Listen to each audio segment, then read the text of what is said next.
नमस्कार, आप देख रहे हैं सबसे तेज न्यूज। चलिए शुरू करते हैं देश की 5 सुपरफास्ट खबरें। कोरोना के बढ़ते मामले को देखते हुए अब वैक्सीन की मांग भी तेजी से बढ़ने लगी है। हालांकि वैक्सीन बनाने में अभी समय लगेगा, लेकिन आम नागरिकों को वैक्सीन मिलने में 1 और साल का वक्त लग सकता है। देश में आम जनता को साल 2022 तक कोविड-19 वैक्सीन मिलने की संभावना है।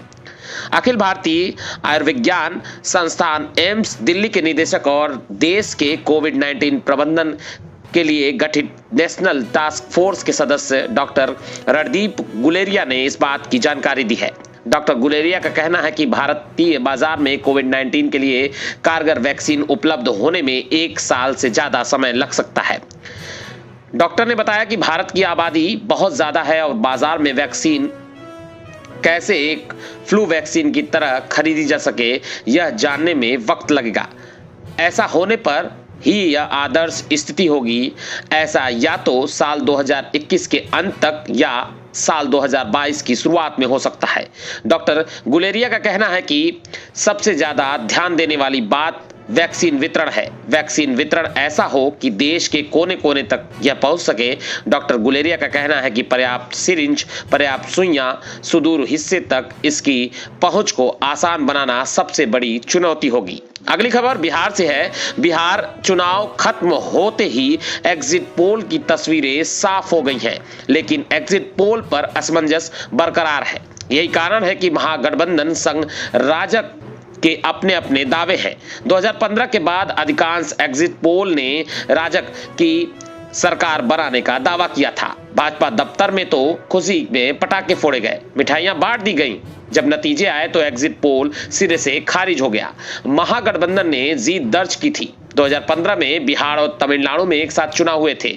एग्जिट पोल तब तमिलनाडु में भी गलत साबित हो गए। हालांकि एग्जिट पोल हमेशा गलत ही नहीं हुए हैं। दिल्ली विधानसभा चुनाव के बाद एग्जिट पोल के अनुमान सटीक दिखे हैं। पिछली बार बिहार के तमाम एग्जिट पोल गलत साबित हो गए थे, इसलिए इस बार एग्जिट पोल के बाद भी न तो यूपीए खेमे में जरूरत से ज्यादा उत्साह है और न ही राजग खेमे में उम्मीद छोड़ी है। अब देखना दिलचस्प होगा कि किसकी बनती है बिहार में सरकार।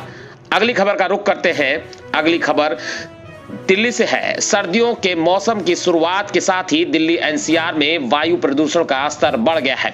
वहीं राष्ट्रीय हरित प्राधिकरण एनजीटी ने बड़ा फैसला लेते हुए दिल्ली एनसीआर में 30 नवंबर तक पटाखे के चलाने पर रोक लगा दी है। इसके अलावा जिन राज्यों में वायु गुणवत्ता खराब स्तर की है, वहां भी यह प्रतिबंध लागू रहेगा। अगली खबर है मुंबई से।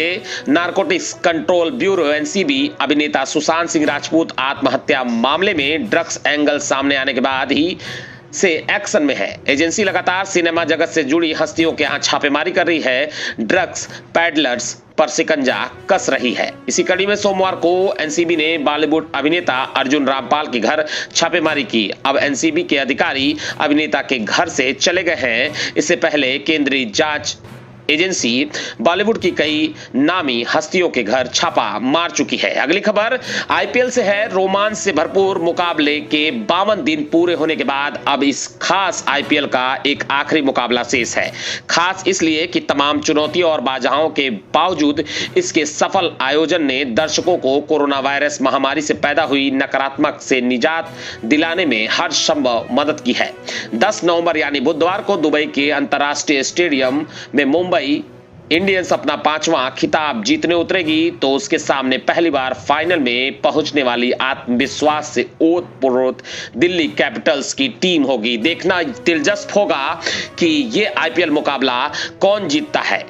आप बने रहिए सबसे तेज न्यूज के साथ। आपको ये वीडियो कैसा लगा कमेंट कर जरूर बताएं। नए हैं तो चैनल को सब्सक्राइब करना ना भूलें। आप देख रहे हैं सबसे तेज न्यूज।